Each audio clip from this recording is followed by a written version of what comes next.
This is an interview on the 2nd of January 2007 with Arnold William Forrester, VX117685, Private, 39th Battalion, D Company, 16th Platoon. Well, Arnold, how did you come to join the Army? Having been in a protective service since 39 to 41,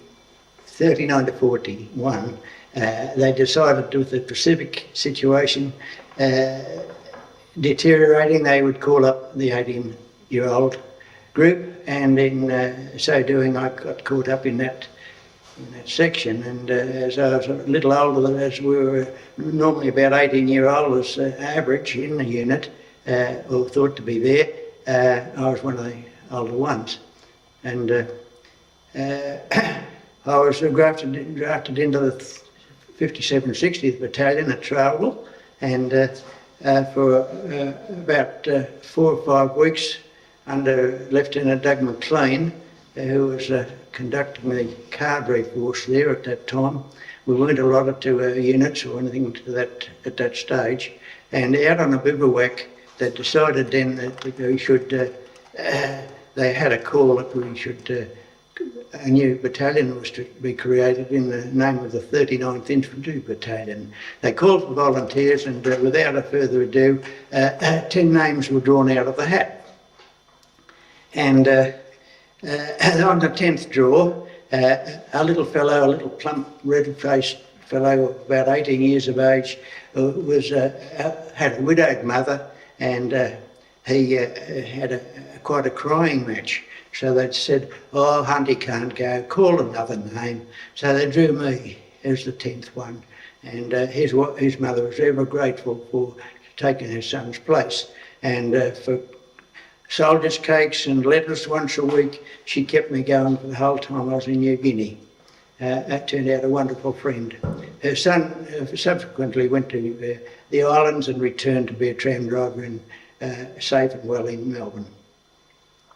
Who were some of your other mates that went across with you from the 57th into the 39th? I think Stan Weeks possibly was one, but I can't place any others. No. How old were you at the time? I was 20. I had my 22nd birthday and my 23rd birthday at Isharaba. So when you went into the 39th, you were camped at Darley? We were camped at a very short time at Darley. We had a few night exercises, and some of the boys said, "Oh well, they'd be back in camp short notice. They wouldn't complete the course." And but we did. We had inoculations, had final leave, and all this took place in a matter of 5 or 6 weeks. I think it was a very short period of time. I would say that on my trip from Travel, I got into the Goulburn Valley train, and of all the carriages on that train, in that train and surround were great large pictures of Eildon, my hometown, and I've never forgotten that. I don't know whether it was some sort of a name or whatever, but it was quite a strange thing to get, particularly that carriage I climbed into. It was giving you a little farewell reminder. It was, yes. It was most ordinary, yeah. What was your training like at Darley? What section were you in? I was with John Company immediately, and our Scottish RSM was a very strict sort of a fellow, rise and shine in the morning, and he was a fruit orchardist at Shepparton at the time, and he was with us for quite a long time. I can't replace his name now.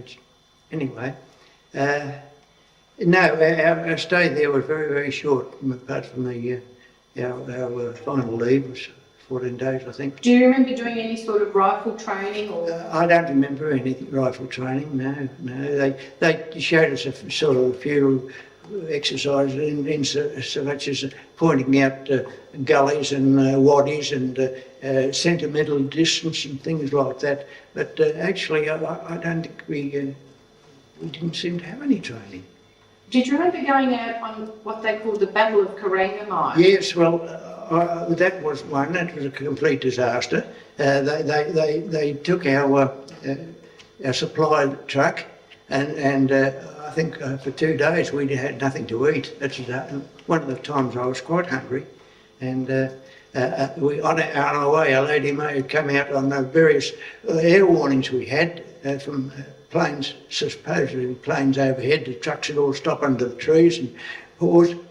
A lady ran out with a large plate of hot scones, but that was before we really got hungry. But it was a most desolate country, and it seemed like Central Australia as far as I'm concerned. Do you remember the barracks there and what they were like?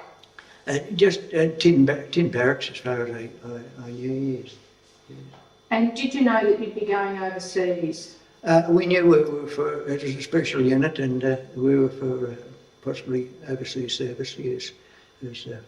What was the morale like amongst the troops? I think it was quite strong, yes. I think young fellas, everywhere along on our departure from Bacchus Marsh by train to Sydney, everywhere we went, everybody told us that we'd be sorry.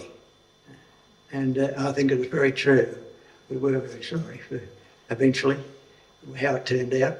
And this was the train trip to take all the troops from Melbourne to Sydney? Yes. People were...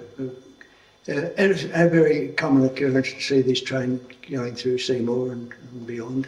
And they fed us along the way at Albury and the like with a few snags and vanilla, I think we had. And what happened when you got to Sydney? It was a pretty short sort of a shift. Our ship was standing at Woolloomooloo. It's the third largest ship in the world. That would have been the Aquitania? Aquitania. And we were soon ushered aboard. The 53rd Battalion weren't quite so lucky. They were somewhat disorganised, and they didn't have a final leave. They picked them up off the street and shanghaied them onto the boat. And from that day on, they were very disgruntled and unsupervised sort of a unit. Consequently, they turned out very much a disorganised unit when it come to our looking after our Rio de Shirava. What did you remember about the journey on the boat? It was a fairly uneventful journey. There was supposed to be 1,000 sailors on board, but we only saw 1 or 2 scrubbing the deck. The food was excellent, except that everything slid off the tables, and it was supposed to be a pretty stable sort of a ship. But we had exercising on and all sorts of sports were organised and drill and whatnot. And until we got to, we did have one exciting evening. There was a suspected submarine, and the warships were well protected, and we had to stay with the slowest one. It was about 14 knots, I think it was doing, and the warships rushed in from the horizon and got in close, and I think it might have been a whale or something, but nothing eventuated, fortunately. And we arrived eventually, and I think about the 6th day at Port Moresby. There was some talk that we were going on to rebel, but I think that was a furphy, as usual. And we had to stand off about a mile out from Port Moresby owing to the size of the ship. And after about 24 hours, we were issued with 5 rounds of ammunition and said we might have to fight our way across. That's the army doing these things, hyping you up. And consequently, we had to be taken ashore by various crafts. They provided their lighters and the like. And it was, I think, about 10 days before we got anti-mess gear and a mosquito net or anything.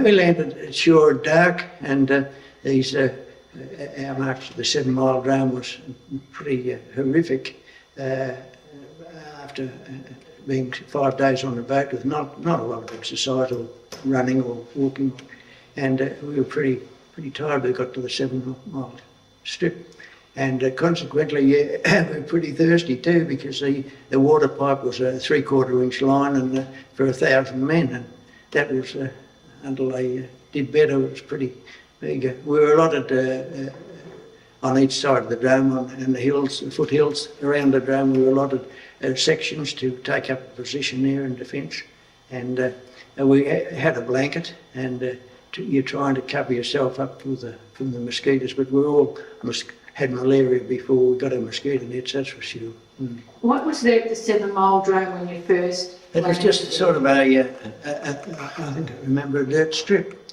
quite long, but... there were no barracks or tents? Nothing to speak of, no, I don't think there's anything there. The barracks further in toward Moresby, they were tin sheds until they were demolished by the Japanese. And everything was, we set, after we got our mess arrangements and tents and a lot of the permanent position further along than when we spent the first fortnight, we moved to the far end of the drone by this time, and we had a nice area there. It was hilly, but and valleys and whatnot, and we all dug our own individual slit trenches, and mine was a very deep one and very narrow, because I reckon it would be a very slim chance of one just dropping straight into that hole there. And on our company, I was called on as the company runner to deliver messages to the platoons, and on your way to a furthest platoon with a message, you'd hear the 3 rifle shots indicating an air raid warning, and my word, I could run. I had to get back to that hole because I dug it, and I had every faith in that one. And because in the early days there was no air raid warning up there. Oh no, there was no communication. So I had a pusher bike at Port Moresby at our camp there, at Duncan Camp. Yes, because I had to take the daily orders or enrolment sheet or whatever, or supply sheet, had to be in by 6 o'clock to the barracks, which was a couple of miles away. And I used to ride the bike into the Darley to deliver these messages. Yes. In those times, into the Murray barracks, that would have been into the... No, this we had another battalion headquarters was not at the Murray barracks, as far as I know. Out near the 7 Mile somewhere. Out near the 7 Mile Drone, yes. Yeah. We were very pleased we're not in the barracks there, because they stood in big shiny tin sheds, and the Japanese bombers drove out down coast until they come to a certain mark, and straight in there was the drone and barracks, and more or less just within a near area, and they really copped some troubles down there. So you're a lot safer out in the scrub? Yes, much safer. Yes. Who did you share a tent with? No, I'm a bit lost there. That's okay. Were you with Tommy Freestone? I think very likely. I think another fellow was Hawking. No, I'm not terribly sure. I've just forgotten on that. And we had a fellow by the name of Pace. He was the batman for the Captain Merritt. It wasn't Bill Merritt, it was the other Merritt. And yes, he was a batman to him, but unfortunately he must have something gone mentally wrong with him, so he took his big toe off with a 303 bullet. And he was quite a friend of mine. He was used to go to our social dances in Preston at the time, and before we went into the army. And unfortunately he was sent home and eventually committed suicide. So now we were very happy. We had wire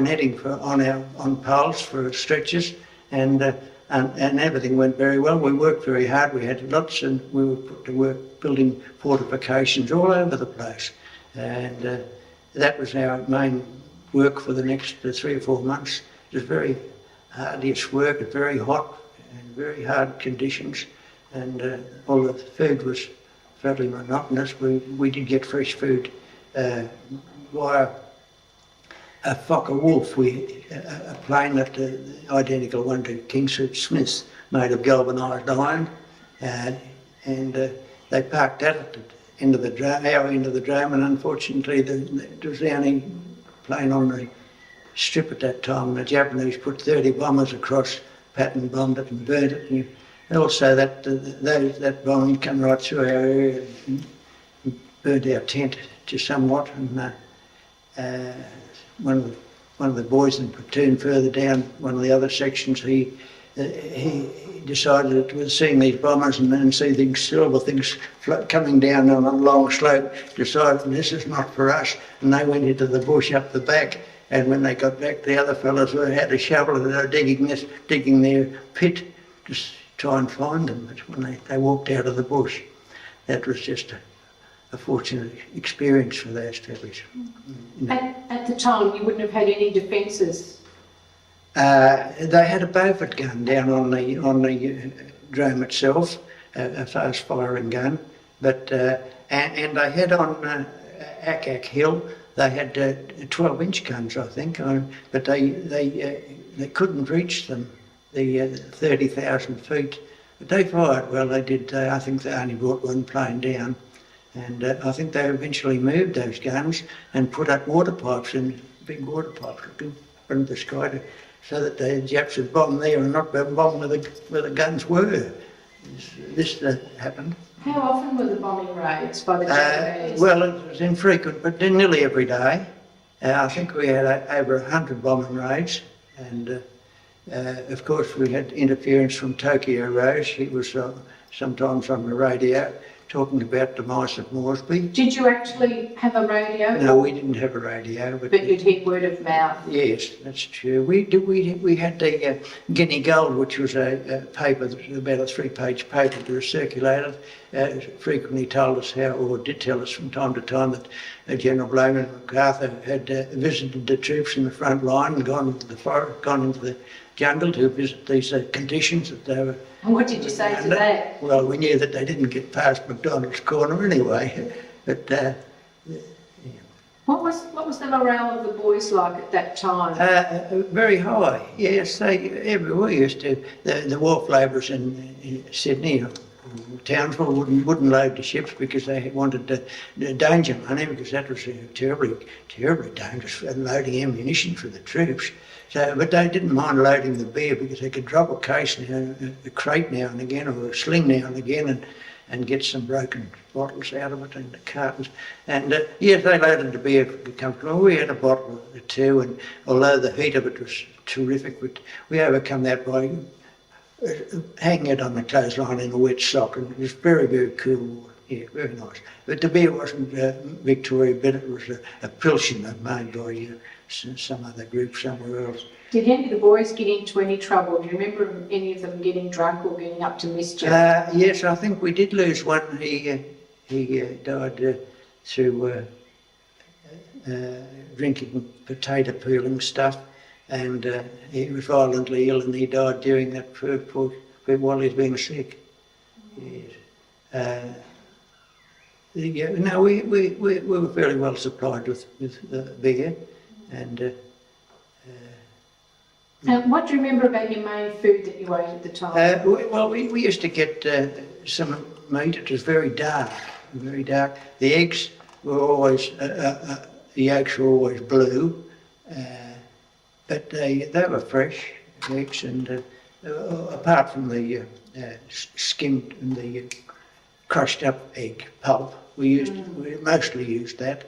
But it was nice to get a fresh egg occasionally, and the meat was appreciated, but mostly it was ways they prepared the bully beef, and if you could ever get a brown onion to go with it, it was really, really made. Yes, the natives used to come round our camp, and we were told we were not to have anything to do with them. You couldn't refuse their bananas and stuff for the little money they required. Yeah, it was just a few cents that you could buy a lot of lovely fruit, but we didn't think that the fair head ones from along the coast, the fruit growing people, were much of a worry to us.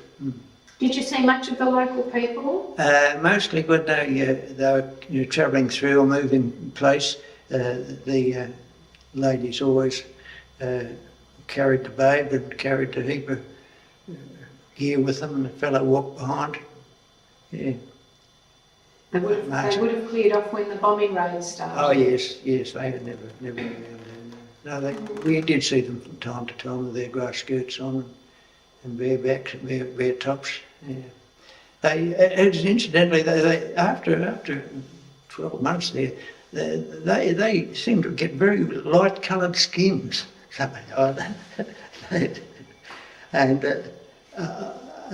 it wasn't until at the end of the campaign at Gona, Buna, I don't know whether we're getting ahead of ourselves there, but it wasn't until I got under Sanananda to come home on a sick boat that I first saw my first white woman, and I just couldn't. I was fascinated just to sit on the steps and just look at them, because they are the salt of the earth. Just going back, do you remember getting letters and anything from home? Yes, we used to get quite a lot of mail, and as I say, this very often this parcel, I got this from this Mrs. Hunt. I was able to share that with the boys. It was greatly appreciated. And a magnificent fruitcake she made. It went to a great deal of trouble through the coupon system to prepare these things. Although I could never muster a lot to talk about, we didn't have much to talk about, and usually if she did get a letter, it would have been so mouse-eaten by the interpreters that cut the stuff out, and it would all be there and everywhere. It was terrible little to get. Yeah. Did you ever remember? Censored everything. Did you ever remember having any entertainment? I think we were pretty vague on this. I don't think we might have had any pictures once. I don't remember that ever. Did you play cards or? No, I don't know. No, we didn't ever get round to that. I don't know how we felt. We were too dog tired. I mean, you worked all day picking shovels and digging these trenches and whatnot.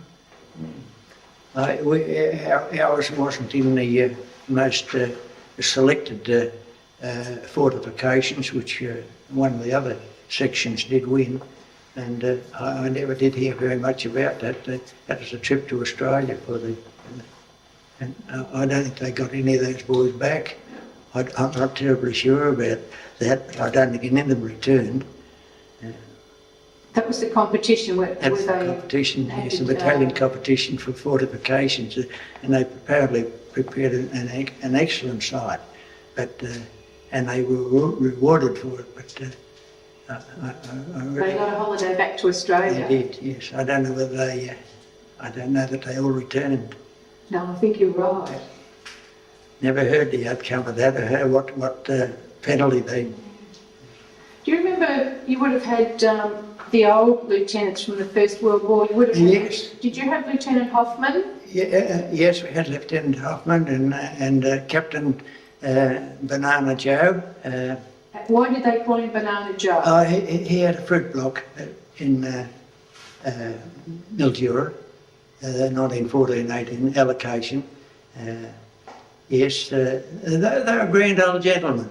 They're like fathers to us, and they did what they could, but of course they reached a stage where they were too old to go over the hills, and we were grateful that they served their time with us, and they were really good.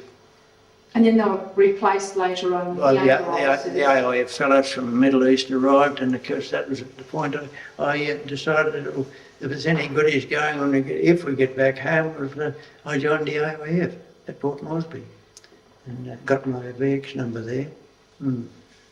Do you remember while you were at Port Moresby you were shifted down around Buckless Bay? Yeah, we had quite an experiences down there. We lost one fellow with a sea snake there. He died instantly there in the waters. What was your job there? We were putting barbed wires up in fortifications in the mangroves. It was terribly arduous work and very dirty, and it was. We were there for weeks and weeks on that. You'd be stung by jellyfish. It was a possibility, yes. Mostly while the tide was out, we'd be in amongst this mud and stuff and erecting these fortifications, and you could hear the crocodiles, the big sea fellows, at night time roaring out beyond there. Because I think that's where they thought the Japanese may land. Oh, it was a very great possibility, right in Bootless Bay, yes. And that was there. While we were there, we had a Lewis gun rigged up, but of course, this time came where we weren't allowed to fire at any moving aircraft after the first escapades with our Tomorrowhawks that came in. That's another story, of course. But I can well remember these little red seaplanes flying overhead and the Japanese with their goggles on, 40 feet above us. I mean, you could poke them with a stick. And you didn't have anything to Well, shoot we weren't at. allowed to fire at them. Right. And they were just nosing around, looking, photographing everything. They knew it all. And in Bootless Bay, finally we dug a big hole and buried a lot of stuff there, a lot of provisions and whatnot for a future time. If we were invaded, we had something to come and rat the refrigerator sort of thing. There was a lot of stuff buried there. And I saw a strange thing one night at the tent there, when something whizzed past the tent. It was as big as a full moon like this, and it was some sort of meteor. It just cleared the ground and went on for miles and landed in the sea somewhere. It was a moving sight, really. I never saw anything like it. So low to the ground, it just went on and on. About this time, the Japanese were coming further down in the Pacific. Did you feel that it was going to be fairly imminent? Well, we were hoping. We were hoping that there was no way out. Actually, we saw the ways where we might be able to escape, but the rivers were so wide and the marshes were so. It was impossible for us to escape, and people were sort of making sort of plans but there was no way out. We were gone, and it certainly looked as though we were to be sacrificed. And I feel sure that the Australian government had forsaken us for giving us away as lost, because as they did with the 1,000-minute revolt. When revolt fell whilst we were on the water, or thereabouts, about that time, and of course things we felt very isolated and very grim times from that time on. We knew we'd be next and when and how it would take place. Sickness was fairly rife in amongst the heat that prevailed. Sweat was a problem, and we developed a rash which was known as aeroplane rash, where everybody had these arms up and rash. In any moist part of your body, you got this rash, and the treatment was a green coloured methylated spirits, which they applied to your private parts as well as under your arms. Is that called Dobie's itch? Yeah, it was, yes. We knew it as aeroplane itch, but it is the most crucifying thing to get around, and we're all getting around to the same business. And that and the dysentery that we experienced down in Bootless Bay, being of the company headquarters, these Captain Merritt and Lieutenant Hoffman and Banana Joe, they always sought out the best for ourselves, and we had a planter's house up on the hill. Coming to the dysentery that was rife, we had a hole down there about 40 yards down the hill, and the officer crawled the same as we did. I mean, you'd have 40 trips a day, and there was not a great deal of result when you got down to the hole and got down. There was very little result from it, and the only treatment was hot water, boiling water. But we slept on the floor in that, and likewise at the school that we occupied early in New Guinea times. I slept on staging under the drawing board, the blackboard at one of the schools there in Port Moresby. One of the places. I think it was an old mission. Were you at Marigita Mission? Which one? Marigita Mission? Down near Bootless Bay? That could have been the one. Yes. We were put So in. you actually slept in the... Yeah, I slept in the school. Yes, under the blackboard on the platform. Yes. And there was another time we had the boys were out in tents and whatnot, and we had mosquito nets and whatnot in there. You had a bit of luxury. Oh yes, as I say, we were a rather protected little group, and always were. And do you remember who you were with at that time? I think, Tommy Freestone and Bill Joss, who was company runners, we were. Yes, so you were the three runners? Well, Tommy Freestone was known as the I section, Italian section, but he was... What was his job? This I really don't know, but that was he was designated as the I section. But the three of you did the running with the messages? Yes. He filled in as a runner, and consequently it was the death of him. When you were at Bootless there, would you have to run or ride your bike into... No, we didn't have the bike at that time. It got left behind at our original camp somewhere, but we moved around digging these fortifications and whatnot from all over the place. Yeah, even fortified Bootless Bay, we dug holes all over that, and we were digging sort of battalion positions for future reference. And people could come in and be already prepared for them. We were the bunnies that did the work. A lot of it had to be dynamite with powder and whatnot. It was quite heavy going. And what was Tommy like? He was a wonderful boy, yes. And I remember he had his itch the same as he was very, very, very fair skinned, and he got the itch the same as everybody else. And, About this time, word was that you were going to be moving out.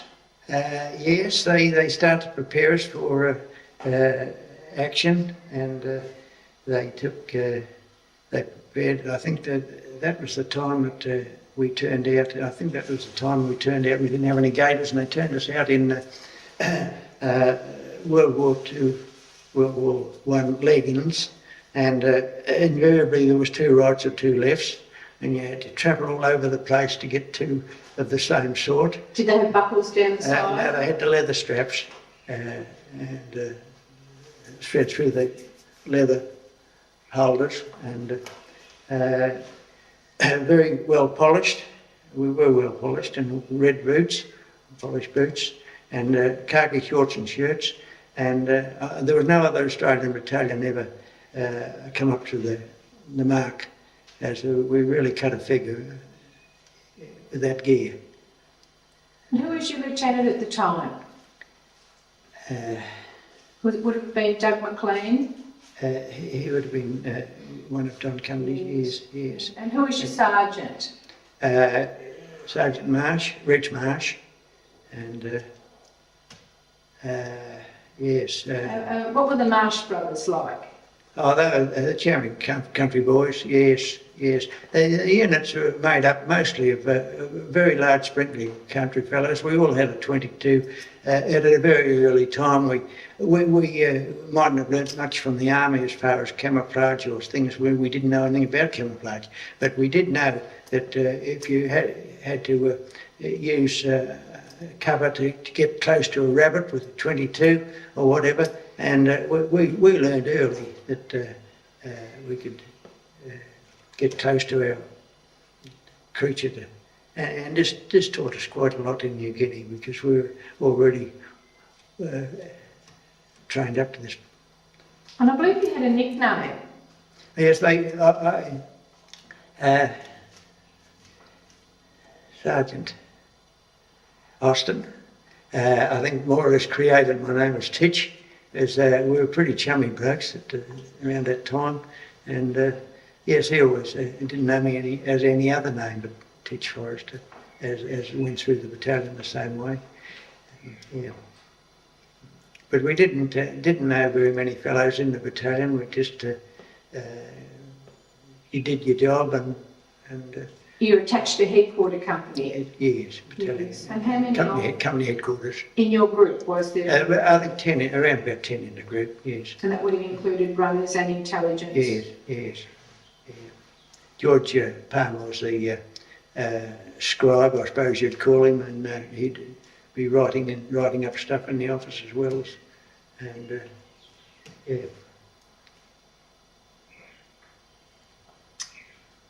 At this time, you would have had orders to pack up to get up the track? Yes, well, that was true. It was eminent that I happened to be down in Port Moresby the day they loaded the lugger with the heavy gear to go around to Buna, and so we got a bit of an idea that things were on the move, and then consequently they decided they were going to take Doug McLean and their first plane load over, which got away off the ground and got over there, and each day we would go to the drone, and I think on one occasion they flew a group over, about 25 or something, and the pilot, the American, wouldn't, he thought the Japanese were there and not they were our fellows that was clearing the dam, and he wouldn't land. He returned back. It was a great disappointment for those fellows, because from then on we had to set out and walk, and walk we did for the 9 days. What was your first impression, or the thing you remember most about setting off to walk over the mountains? Well, it was a great disappointment. There was no other options. That was it. We set to and we just had to do what we had to do. We set off at various times during the morning, so we weren't arriving at because some got behind. Even the advanced ones would get left behind, and we'd catch up to them and things like that. What were the conditions like? Well, water-wise, it rained pretty well every day at 3 o'clock, but you dried very quickly, and we had thatched roofs at night time to sleep under. And we slept on the upper section, and the natives, poor fellows, they come in wet and miserable, and they had to light a fire, and they'd get their rice going, and just had hot rice.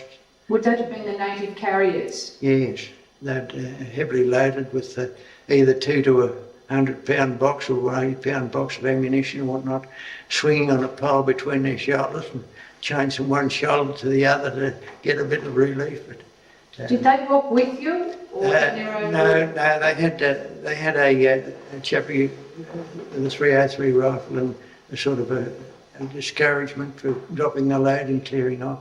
But they were all right as long as they didn't get up to where they could hear a shot fired.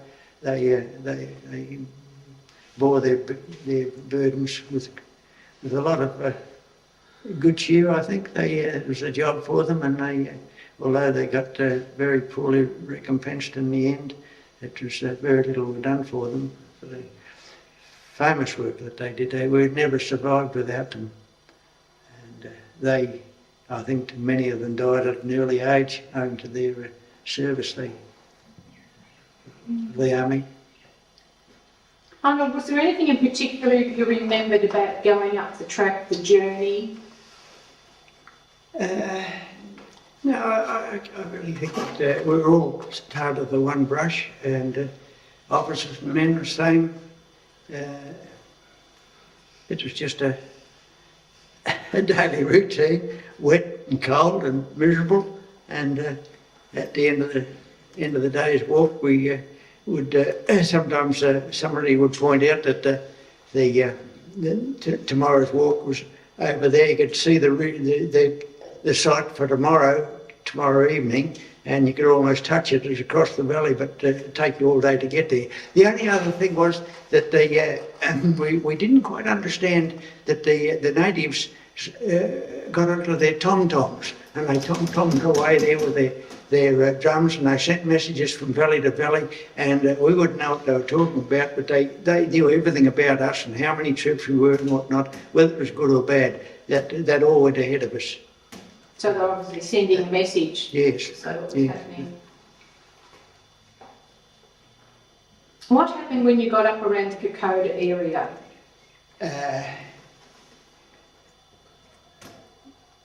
Actually, the fighting with B Company took place at Oibi and back to Kokoda, and then that conflict with Doug McLean and Colonel Owen, we were still on the track for some days before this was all taking place unbeknownst to us. And we didn't get any further than Deniki. That's where our headquarters were. We had tents there, and we had set up quite a nice little situation there, overlooking the airfield at Kokoda, and consequently the boys got driven out of there by the time we got to Deniki. And what was your job there? As the company runner, but we were all concentrated in just in that one area there, and I don't think I ever had a job there as a company runner. Everything was very close proximity with everyone there, very high up, and although we could see the Japanese, you walked to the point of the ridge and looked down and you could see the Japanese cooking their food with their little fires down at Kokoda on the airstrip. And but that was short-lived. We were only there probably 2 or 3 days, and we were recuperating from our walk across, and B Company had been shot up and whatnot, and they were looking for a bit of a spell. But Colonel Cameron had itchy feet, and he said, well, our job was to take Kokoda, and he allocated A&C Company to go in 2 different directions into Kokoda, and sort of a pincer movement onto it, and Don Company was allotted the Oibi strip out there, which was about a half a day's march, and it would have been a long way better if Joe Long had taken our rations with us, which he forgot to take. And consequently, our first victim was in a native garden. He was digging yams or something, and he was demolished, but I'm afraid he was an Indian of some sort. I think he was brought over from Lahore by the Japanese, and he just looked like a bit of Japanese to the forward troops, and a bit of bad luck for him. But we did see the forward scout spotted a group of 12 marching down the track coming towards Kokoda, and we took up defensive position. But apparently they'd had heard the rifle shots from having the action in the garden, and they backed off, and we didn't ever see them again. They just vanished into the scrub and were gone. So we progressed very slowly then, and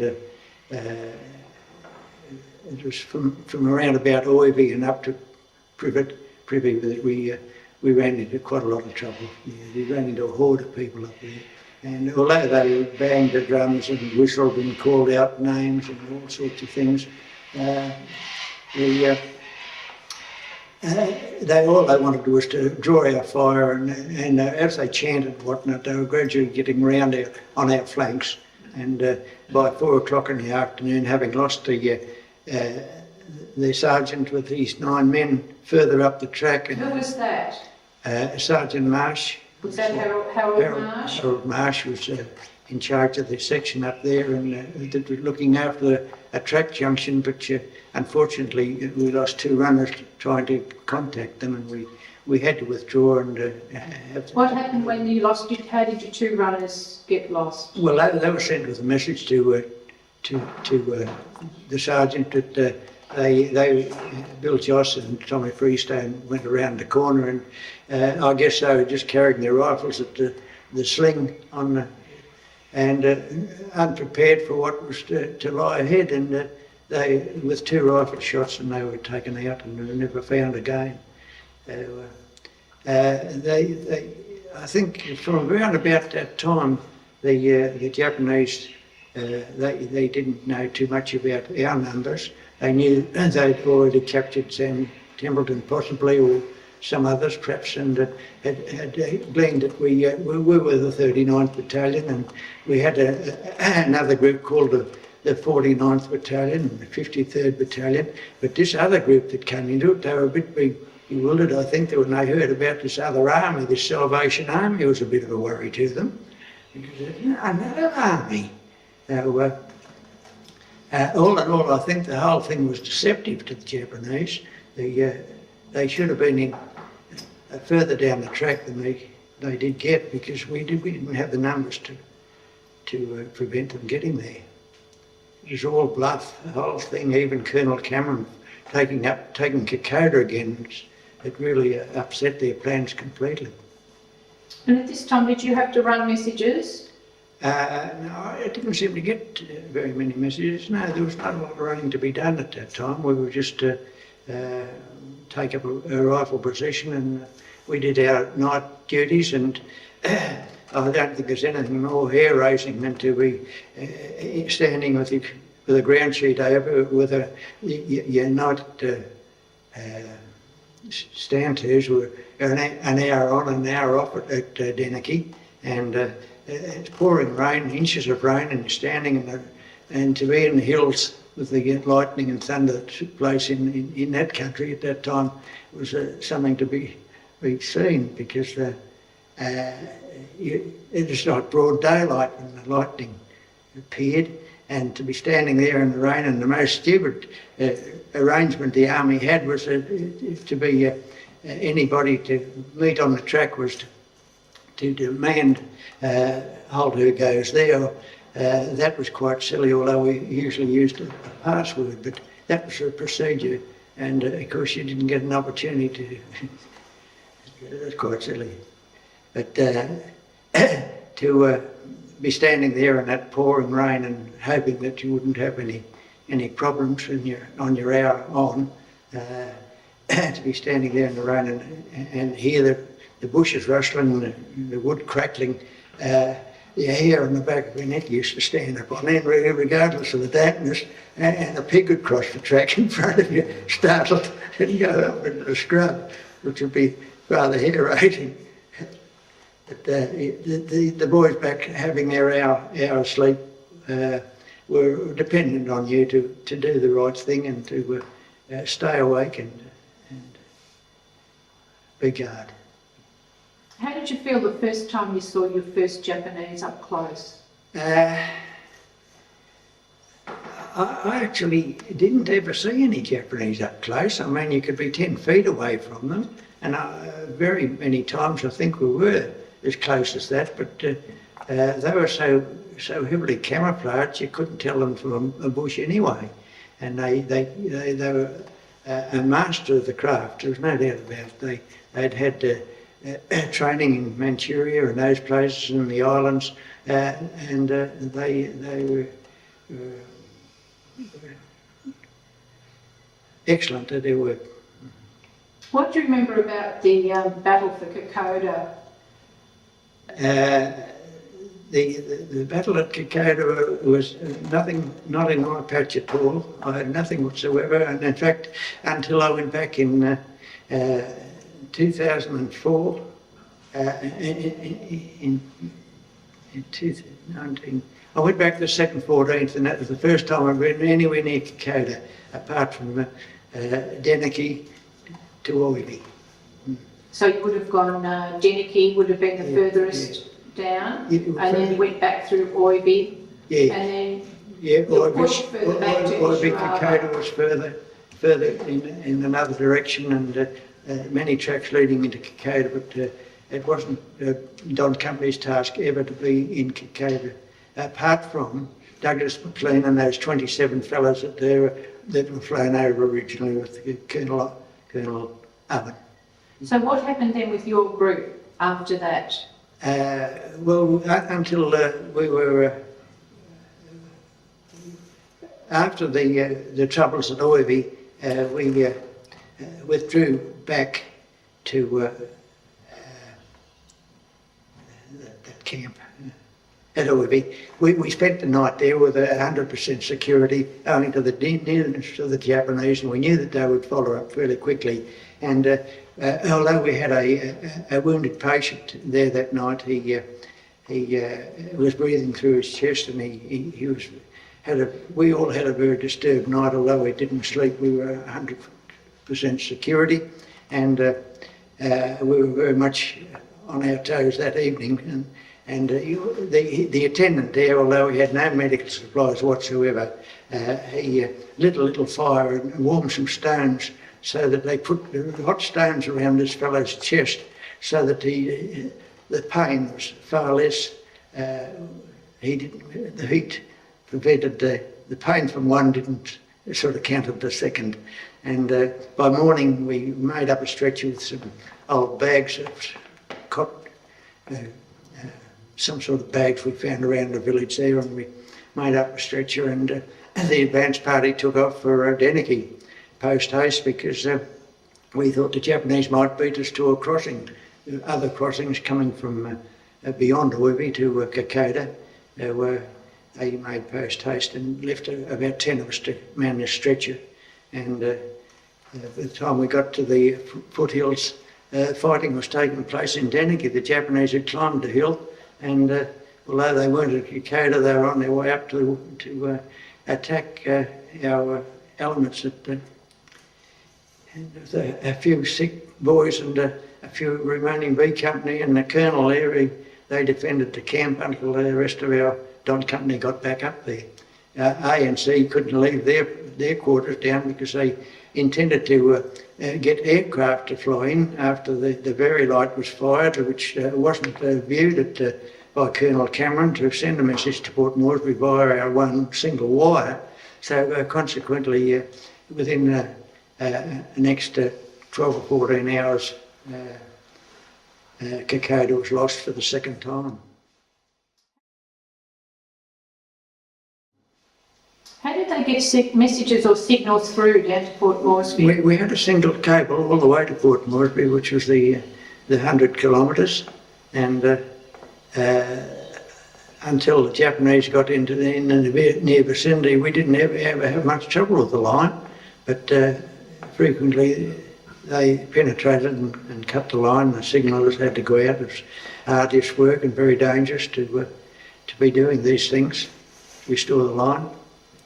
And consequently, after another 3 or 4 days at Deneki, we were subsequently driven out. They come up like swarmed up the hill, and they were very aggravated, I suppose, having been so frustrated to have to take Kokoda again for the second time.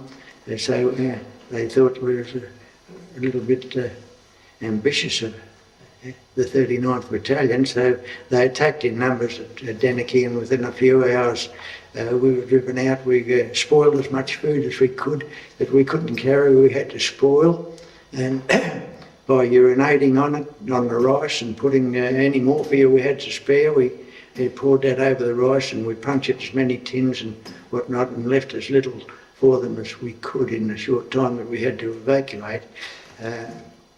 I knew that I was going into the high country, so I decided that I was going to take a second blanket.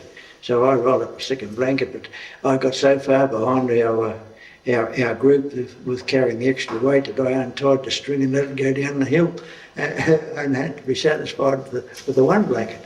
And consequently, we made our way to take up our quarters at Ishra Harbour, and that was, I suppose, a few hours march to that point.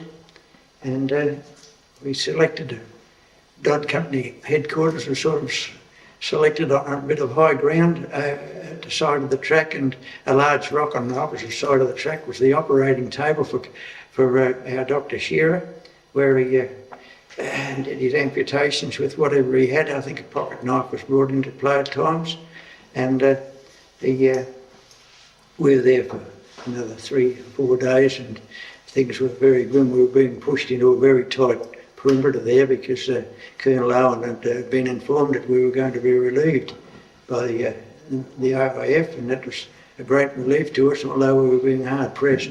And Colonel Owen said at the time that any officer worth his salt couldn't desert the post on being informed that he was to be relieved.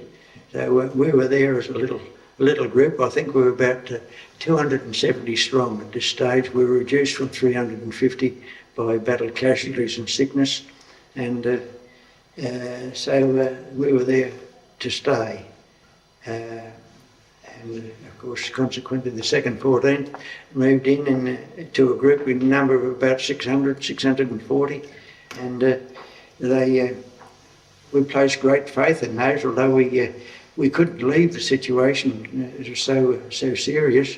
We stayed on instead of being relieved, and even to some of our sick boys, we were sent down the track to get an advance on the, if the inevitable happened, they'd be in advance of a day or so. They even heard of the plight of the battalion, and they 28 of the 30 returned.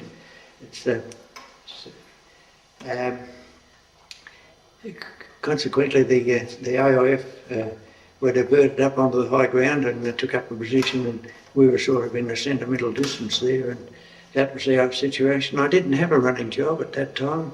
We did have a waterfall just down the hill, and that was our ablutions. You didn't take your boots off. I don't think I ever took my boots off in the 7 weeks I was there. Your feet became very pulpy. You were afraid to take your boots off anyway, because the sole of your foot came away anyway, because it was so pulpy, and we didn't have very little change of clothing or re-equipped by any means.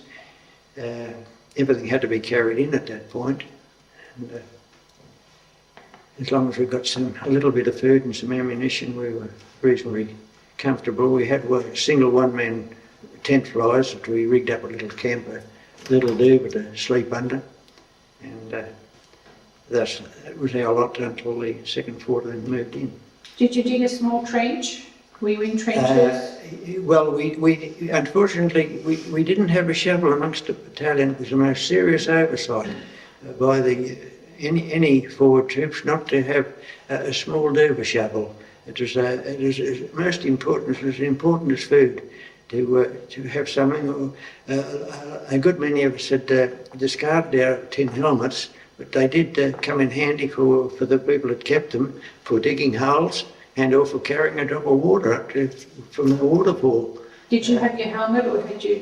No, I did not. I'd gotten rid of mine. It was quite heavy, and I decided that I could do without it. But after seeing what happened at Oivi with Lieutenant...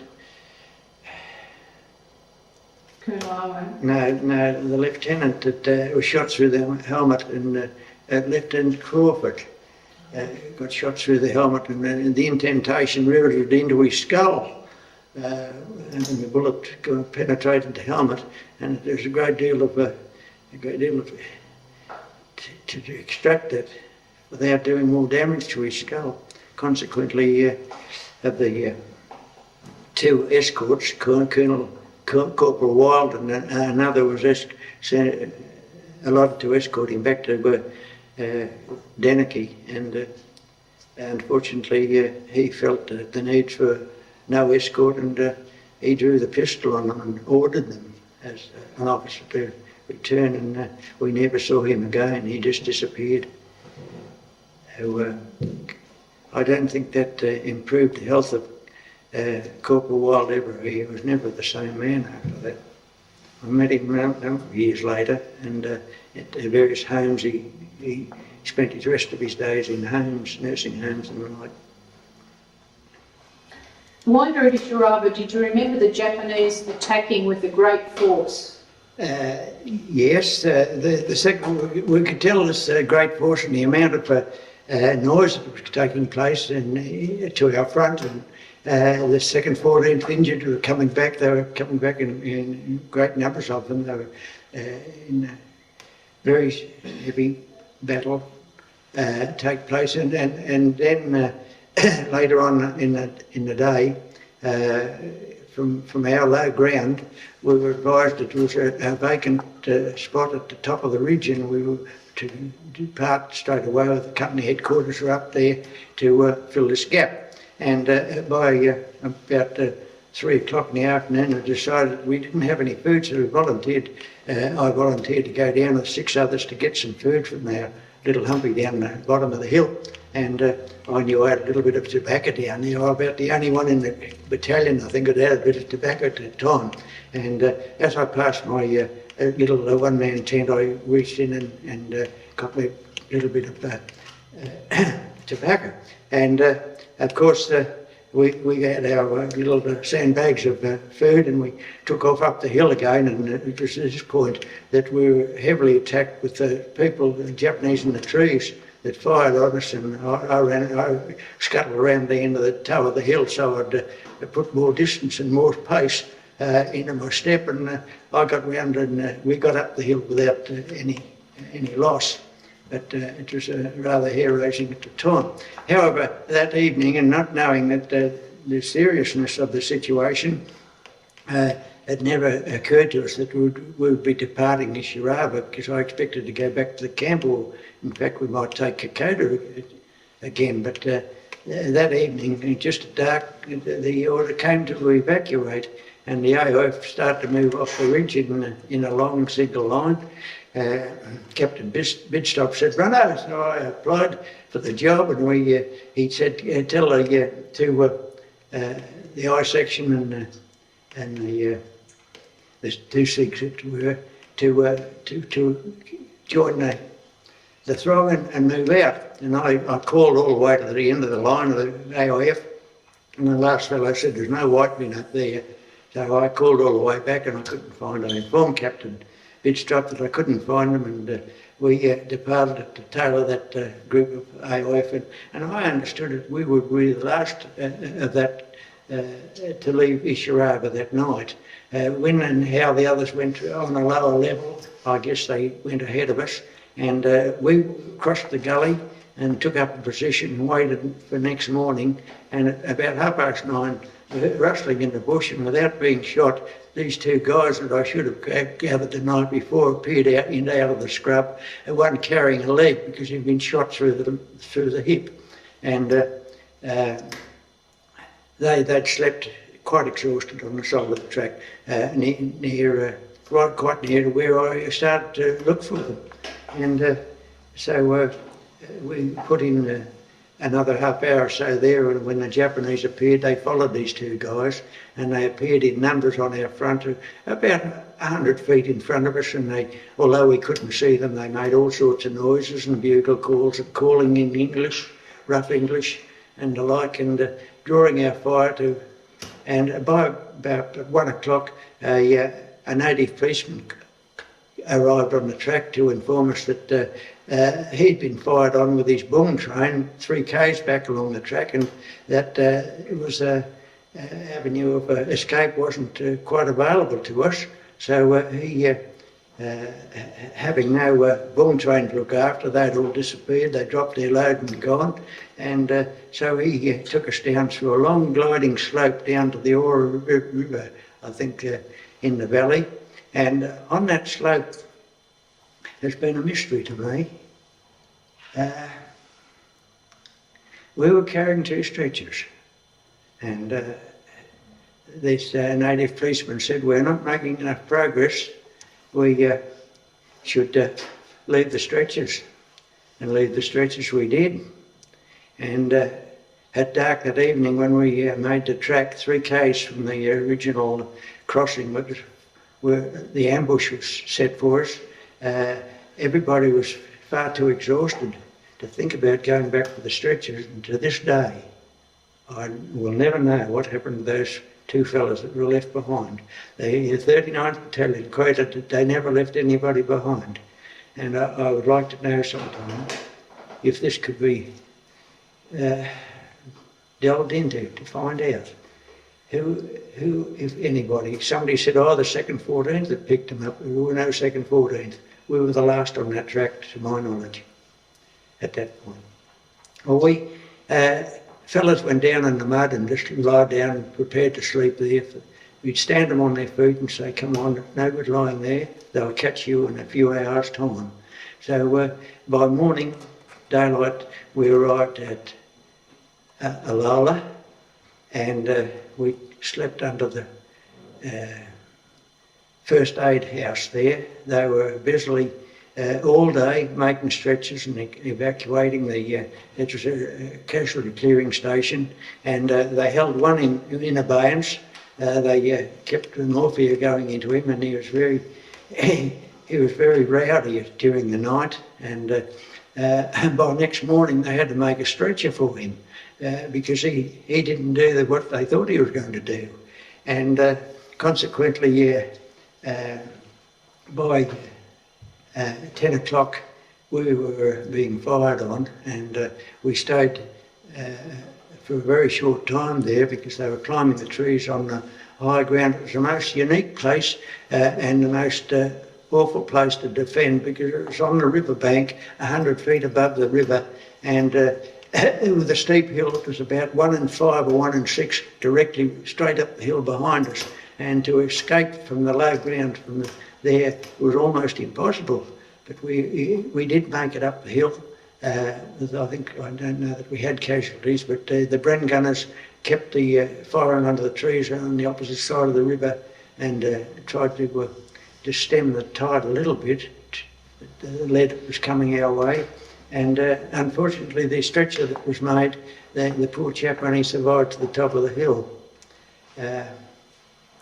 From then on, I believe we did rear guards and other actions further along the track, and from that point on I have no recollection of anything, even to the parade at Minari.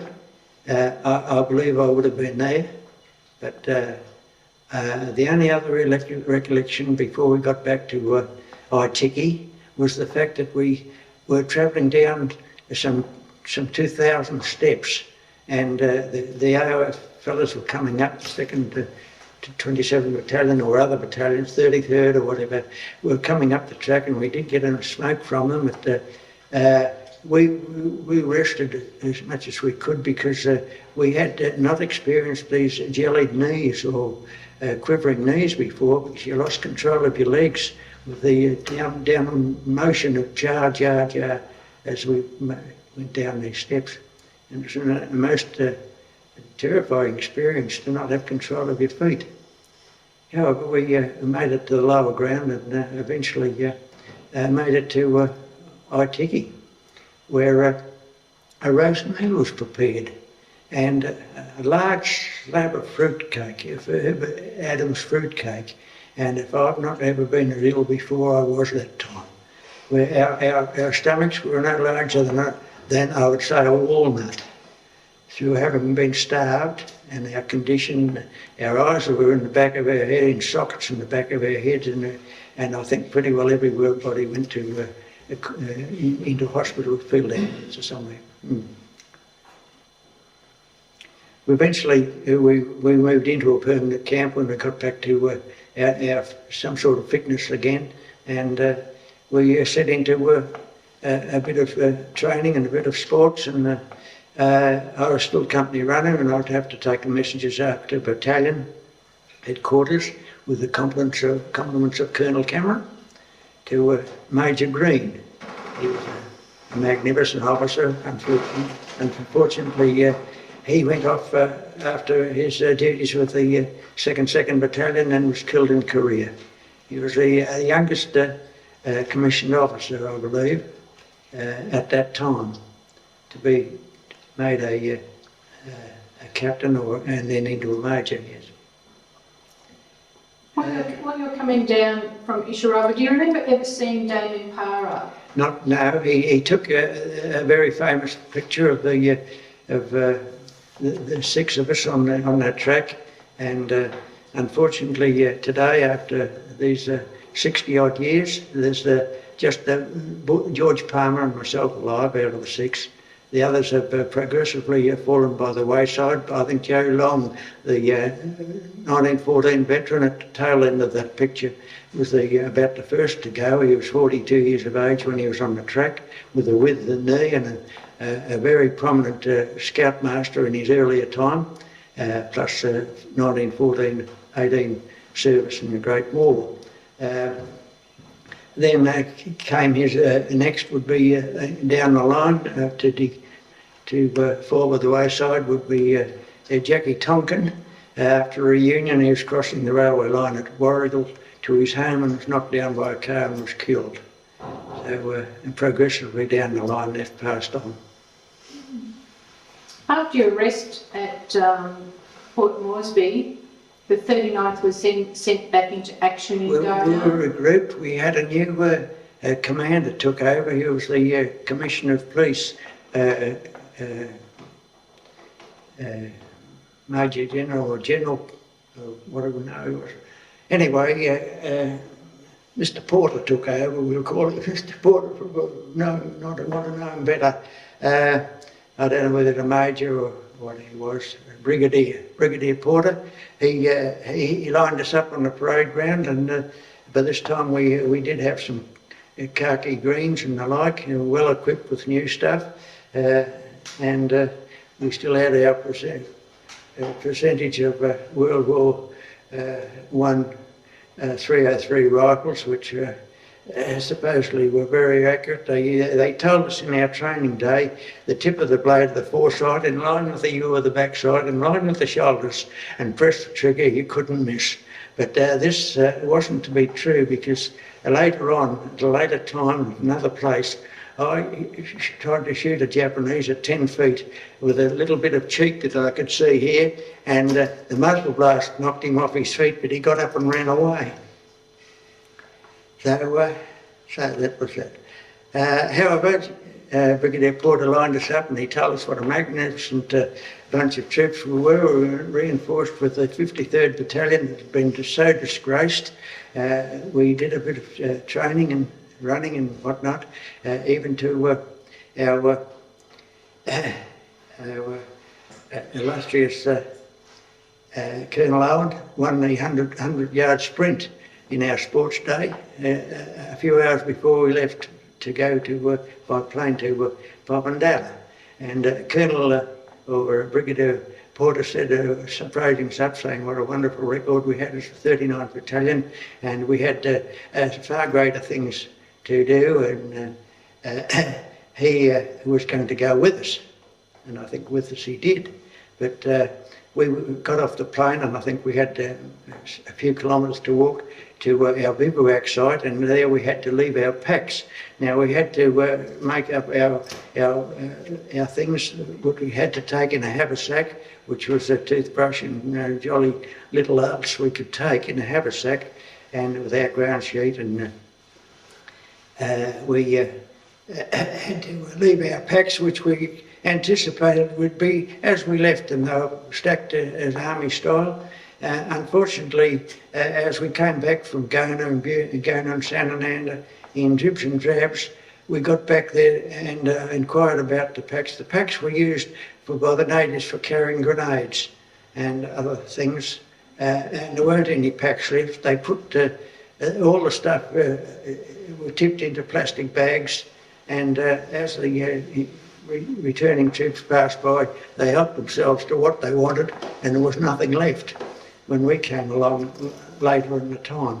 But we then took off the next day and marched through lots of swamp and stuff, and we got to onto the, probably was it the Efogi River at Gona West, and there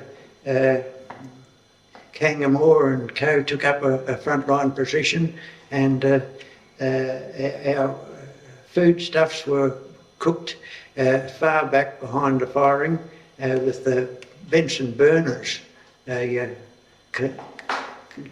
contraption that they invented with a hot flame like a blow lamp to cook the boil or warm the rice, and they used to put in, and I like it to this day, plenty of raisins and currants in Kokoda food, and so they'd bring the half a 4-gallon tin up to company headquarters, and we'd get our dixies full of our rice, and then I had to take this up to the forward troops, and I can tell you it was quite a task to walk along these bits of trees, lengths of tree and bits of wood that were put down over the boggy areas to get up, and the Japanese, they were camped on the beach in huts, dug in holes under the huts, and they used to, you could see them, they were only 60 yards away,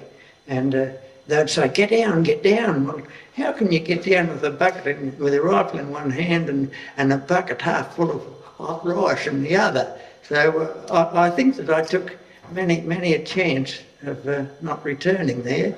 But anyway, we used to get through, and Kanka was close by. They used to get their ration from the bucket. And I used to go back by our DV's route around follow the river back around back to camp again. But that was our stay. We had a number of casualties.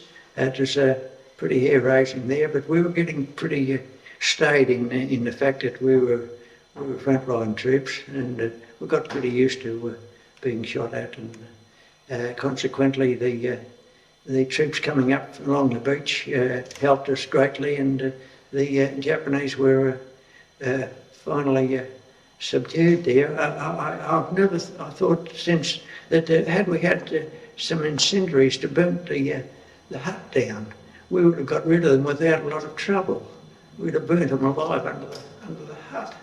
But it seems that we didn't have these facilities available to us. We had another standing party across. You could cross the river to low tide on the sandbank, and we had a party go over one night because they feared it being reinforced at this point by submarine and barges. But this fighting patrol went over and sat in the bushes, and the barge came in and dropped the front, and a bit of banging whatnot went place, and the boys held their fire. They didn't move, and the barge went away, and nobody knows what happened that night. It just sort of nothing happened. There was no troops to take on, none to put off, so they just went teed off again. They used to hide in the island during the day and appear at night time with take-off troops and bring in other troops and food and yeah. And consequently, when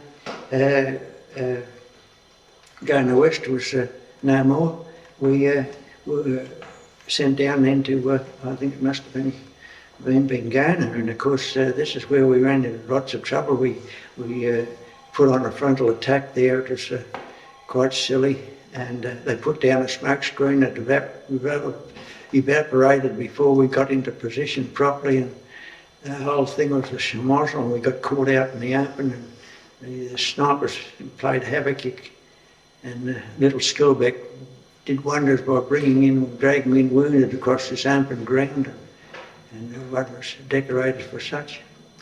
But all in all, we extracted ourselves out of that by some means and got back into the scrub again, and I think Douglas McLean was able to take care. He climbed a tree and took care of the sniper, one of them that was taking a heavy toll of the boys. Yeah.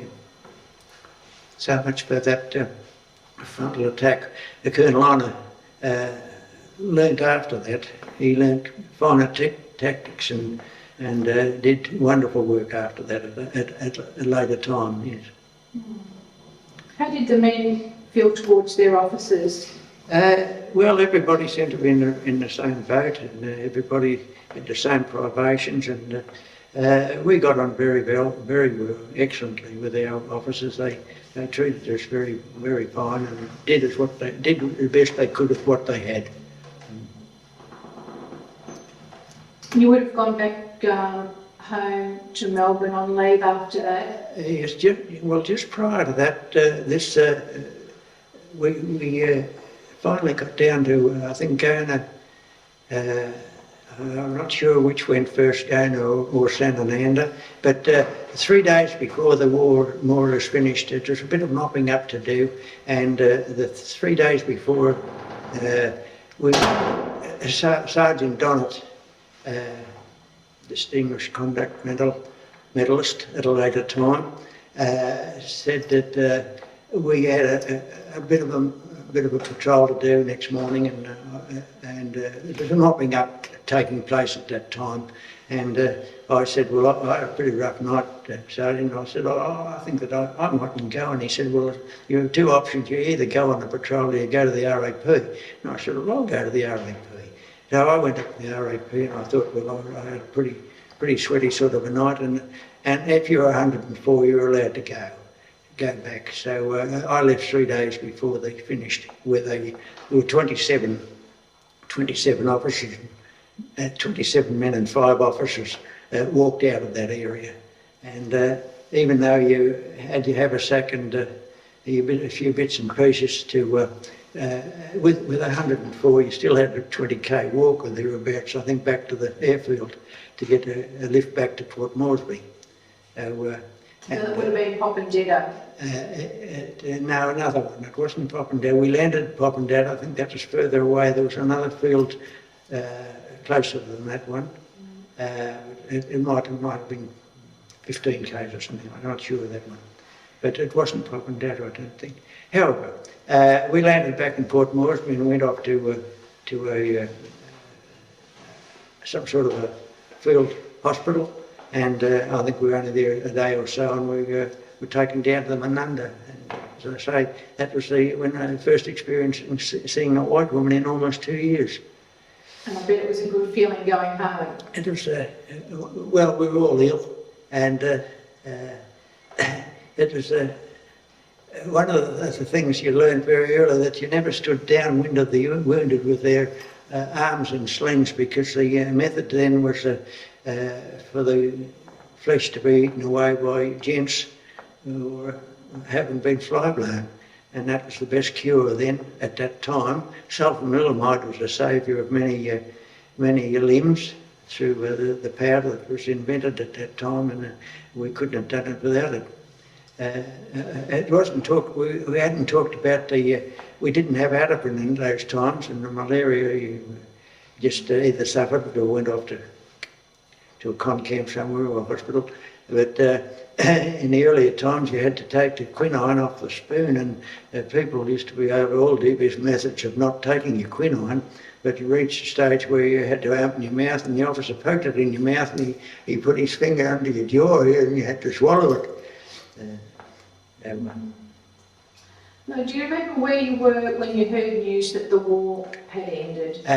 Yes, later on, of course, after we had our many days in hospital, weeks and months in hospital, we developed all sorts of carbuncles, appendectomy, you name it, we had it. We were so run down and so poorly, and they gradually built us up at Bathurst Hospital, AGH there, and then we went off to a fortnight in Orange at the Dundry League Golf Club, and we recuperated further there, and then we got 14 days leave in Melbourne.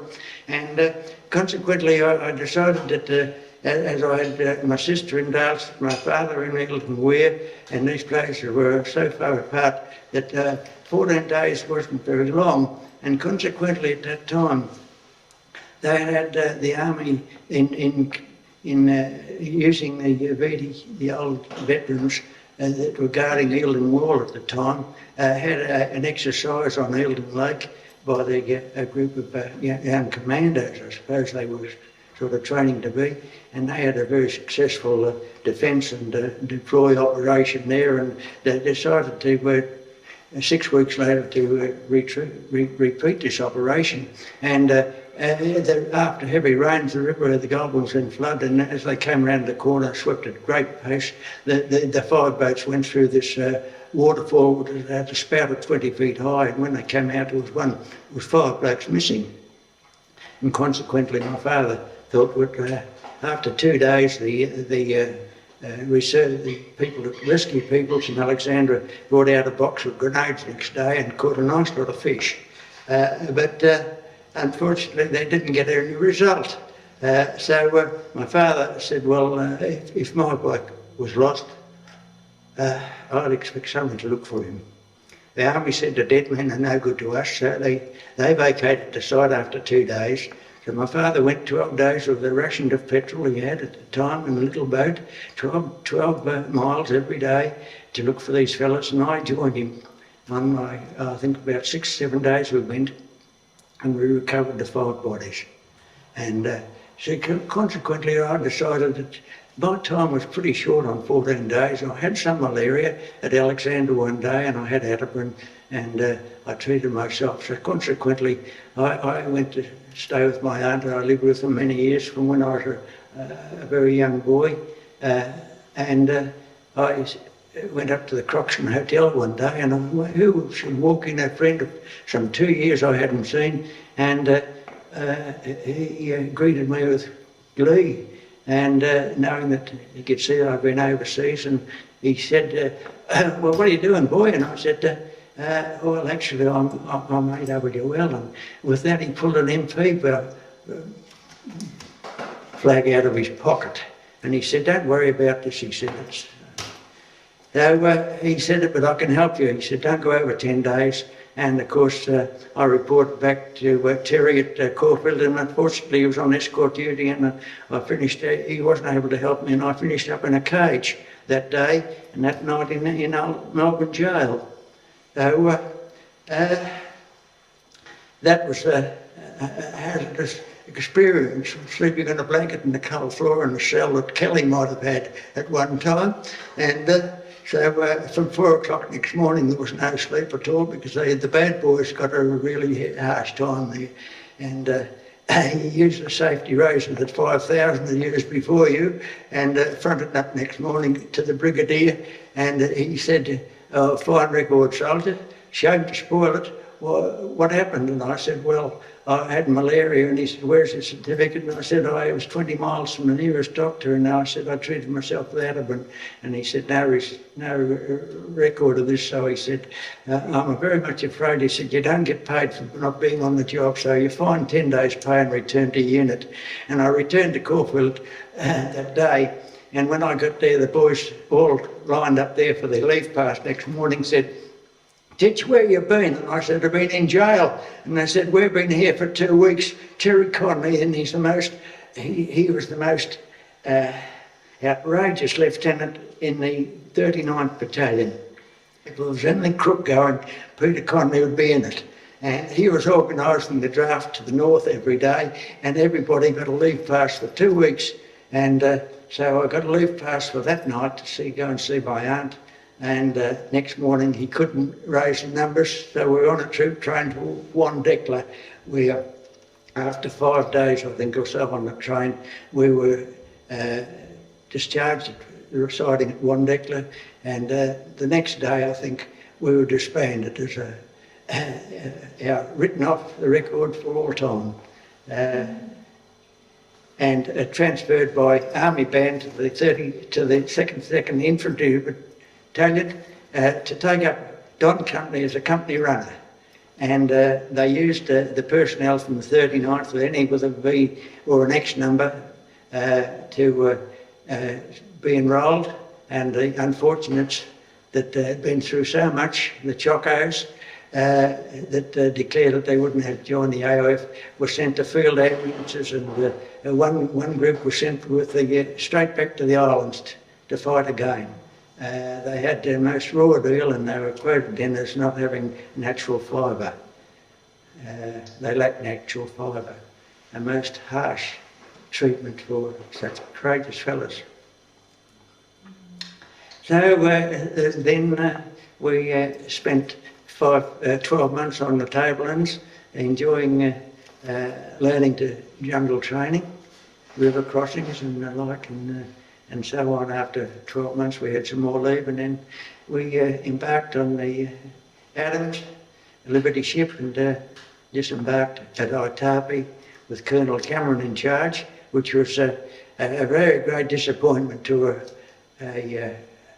such a famous AOF battalion, to have a militia officer come and take charge of them. Most disappointing situation for them, and we were never treated really as real soldiers, although we'd had our treatment in the past experiences, but they never really owned us as, I don't think, Sergeant Austin, and so I think they only lasted. There was too many sergeants, there was too many of everything, where they all come out of hospital and got back again. It was most unfortunate they couldn't raise the numbers to keep the battalion going. I had many experiences of having almost lost my life in New Guinea with the 2nd Battalion. We had some terrible ordeals up there. and life wasn't meant to be easy. What do you think is important for today's generation to remember about what you contributed during the Second World War? I honestly think that today's generation, everybody should do some military training. I really absolutely think that this is most important, because they say war to end war. Well, that's not so. You can't argue away with determined people, and we have very determined people to our north, and New Guinea is going to be a battleground someday, I'm afraid, and it won't be in my time, but it will be. I'm afraid will have to take place in New Guinea. On behalf of the 39th Battalion History Unit, I'd like to thank you very much for this great interview. I think it's been a pleasure. Enjoyed it. Thank you.